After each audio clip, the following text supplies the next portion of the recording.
2026-жылды кыргызстандыктар кымбатчылык кокодон алган абалда тосуп алды. Кайсыл жерге барба, базарда, дүкөндө, соода түйүндөрүндө, жада калса кичинекей күркөөдө да адамдардын күнүмдүк жашоосуна колдонгон тамак-аш, керектүү товарлардын баасы асман чапчыйт.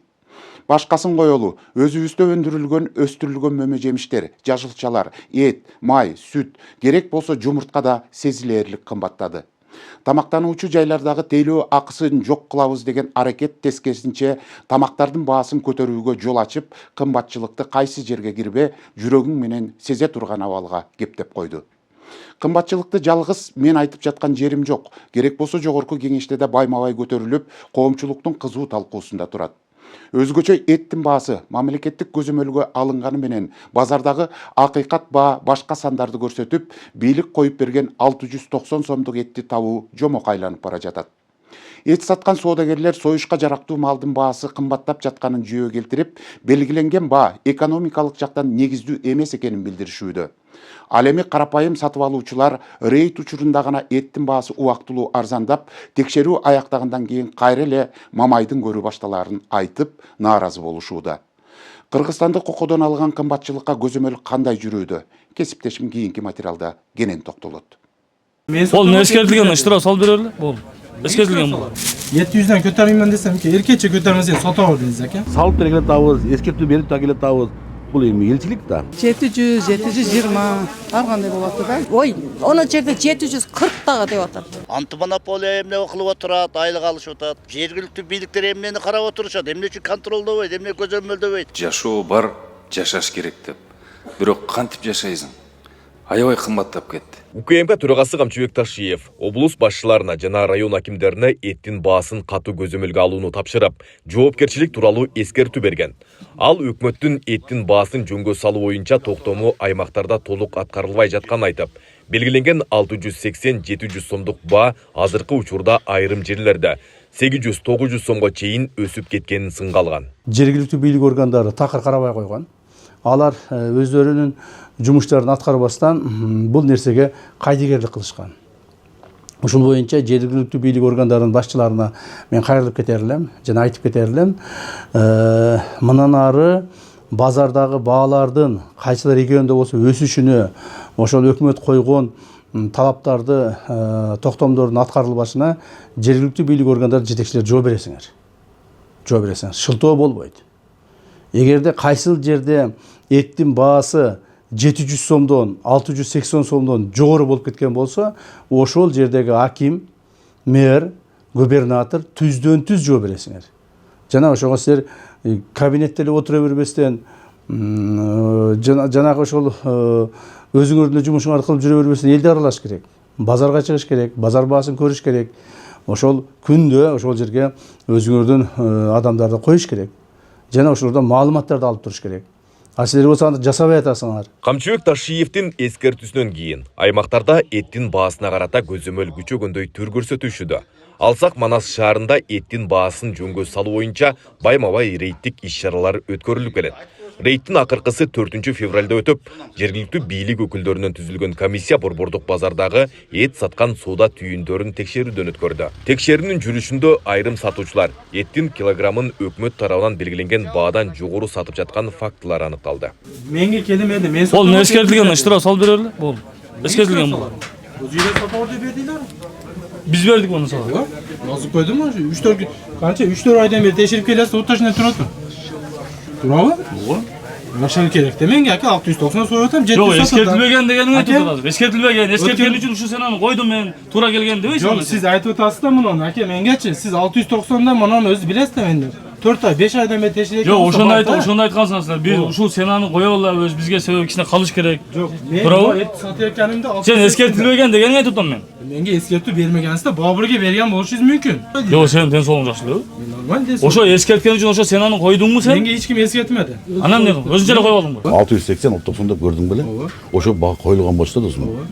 Ада сен мага айтпадың деп, сен просто өзүң алып качтасың да. Жок, мен алып качып берейин, силерди өзүлөр гапилерди айтты ака менге. Ака, мынаны 690 союп алыпмын ака. 700 сомдон кымбат сатмаймын, арзан сатмаймын десем ки, эркечи кымны көтөрмөйсөм деп айтсаң дедим.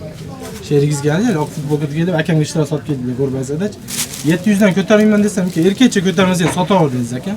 Бул көрүнүшкө карата монополияга каршы жөнгө салуу кызматынын Жалал Абад облустук бөлүмү айып пул салбастан сатуучуларга жөн гана эскертүү берүү менен чектелди. Адистердин айтымында антимонополия кызматтын тийиштүү чараларды толук колдонбогону белгиленген баанын туруктуу сакталышына терс таасирин тийгизүүдө. Натыйжада базарларда эттин баасы ар кайсы деңгээлде калып, өкмөт бекиткен ченемдер сакталбай жатат. Коомчулукта бул жагдай атылган кызматтын кайдыгерлик мамилеси катары бааланып, көзөмөлдү күчөтүү жана мыйзам бузууларга карата катуураак чараларды колдонуу зарылдыгы тууралуу пикирлер айтылууда. Буга чейин булар эскертүүсүз эле тиле берүүдөн, соц тармактан укса болмок.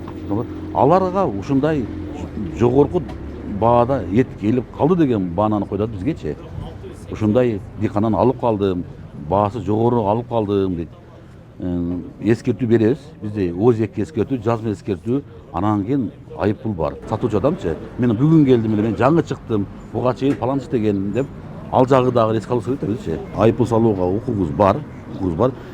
Ишкерлерди колдоо дагы жагы бар да биздечи. Биз мамлекет тарап болобуз, биз мыйзам тарап болобуз. Биз укук бузуулардын мыйзам менен иш жүргүзөбүз. Салып да келе атабыз, эскертүү берип да келе атабыз. Бул эми элчилик да. Ал эми эт саткан соодагерлер малдын өзүнүн баасы кымбаттап жатканын жүйө келтирип, эттин баасынын өсүшүн ушул жагдай менен түшүндүрүшүүдө. Алардын айтымында учурда малды сатып алуу баасы жогору болуп, мамлекет тарабынан сунушталган чектик баа экономикалык жактан акталбай жатат. Кичине 1-2 сом болсо ham иштеп туруп атабыз азыр. Эми азыр мындай кышта кичине 1-2 хайван чыгып турупту азыр. Уже могу жазында жайты кетет малдар уже билмедим кандай болот. Кой көшүн актабайат, чынын айтайлык. Алдаш керек рас. Кой этин акламайат.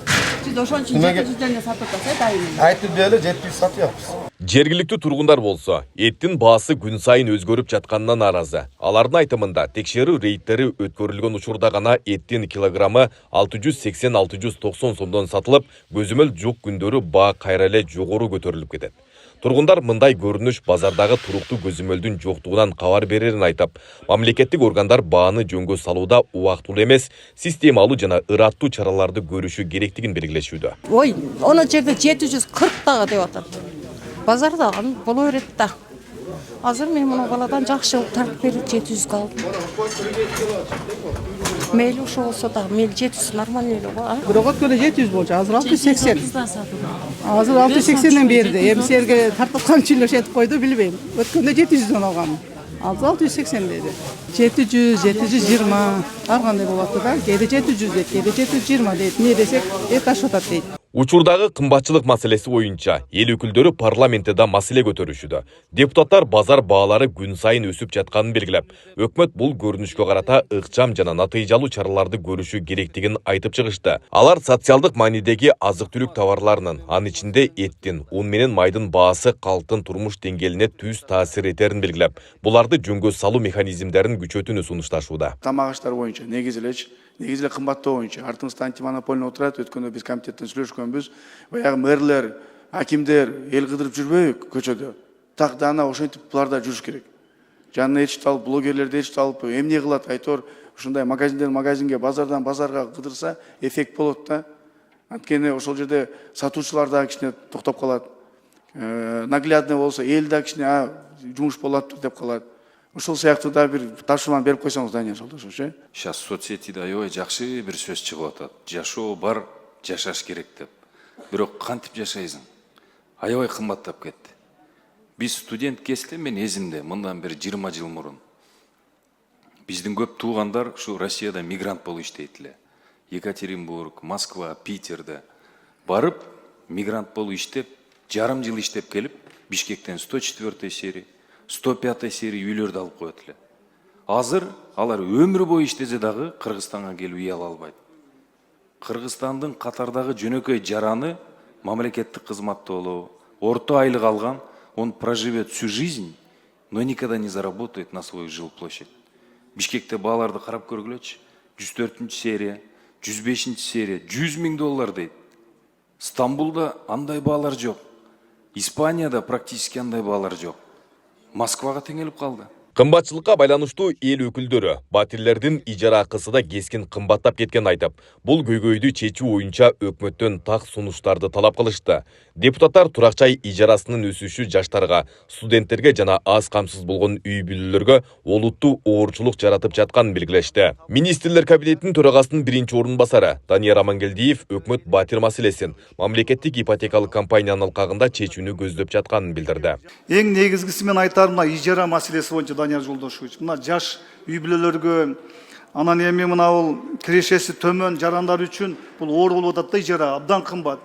Биздин Кыргызстанда коңшулаш мамлекеттерге караганда ижара абдан кымбат. Ушуну кантип жолго салса болот? ГИКтин алдында программабыз бар. Ислам принциптери менен ошол үйлөрдү куруп, андан кийин ошону ижарадан алып, андан кийин өзүнүн менчигине өтүп кеткен ыкмалар бар. Өзүңүздөр билгендей ошол келишимди парламенттен ратификация кылганда, ошо комитеттерде да чоң талкуулап аткан ошол ислам принциптери менен кандай болот деп. Ошо как раз жана сиз айткан маселе ижара аркылуу жеңилдетилген жанагы мүмкүнчүлүктөр менен ошол үйлүү жана ижарага алууга да мүмкүнчүлүктөр пайда болот. Коомдук тамактануучу жайларда кызмат көрсөтүү үчүн кошумча акы алынганы менен тамак аштын баалары да жогорулап жатканы жарандардын нааразычылыгын жаратууда. Кардарлардын айтымында айрым кафе ресторандарда тамактардын баасы да негизсиз өсүп кеткен. Бул көрүнүш эл арасында кымбатчылыктын дагы бир белгиси катары кабыл алынып, керектөөчүлөр баа саясатына көзөмөлдү күчөтүү жана кызмат көрсөтүү акыларынын ачык айкындуулугун камсыз кылуу зарылдыгын белгилешүүдө. Быйыл өтө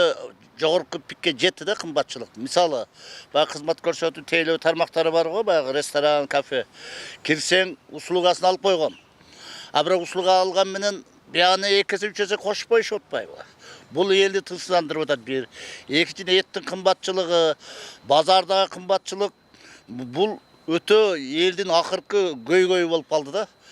Эртеңки жашоого үмүт бару жокпу? Аны эл ойлонуп калды азыр. Эми мен эмне деп айтам? Антимонополия эмне кылып отурат, айлык алышып атат. Жергиликтүү бийликтер эмнени карап отурушат, эмне үчүн контролдобойт, эмне көзөмөлдөбөйт. Алардын айлыгы чоң, ошон үчүн билинбейт аларга. Кымбатчылык эле байкалбайт. А бирок карапайым эл отуруп калды. Акыркы жылдары Кыргызстанда кымбатчылык негизинен азык-түлүк товарларынын жана коммуналдык кызматтардын баасынын өсүшү менен шартталып келүүдө. Адистердин маалыматына ылайык, 2025 жылы инфляциянын деңгели 9-10% чегинде болуп, айрыкча эт, өсүмдүк майы, жашылча жемиш сыяктуу негизги керектелүүчү товарлардын баасы 14-15%га чейин кымбаттаганы катталган. Кымбатчылыктын күчөшү калктын социалдык абалына түздөн-түз таасир эткен негизги экономикалык көйгөйлөрдүн бири катары бааланууда. Айбек Исабеков, Шайыр Зайырбек уулу, Күндөмү жыйынтык программасы үчүн.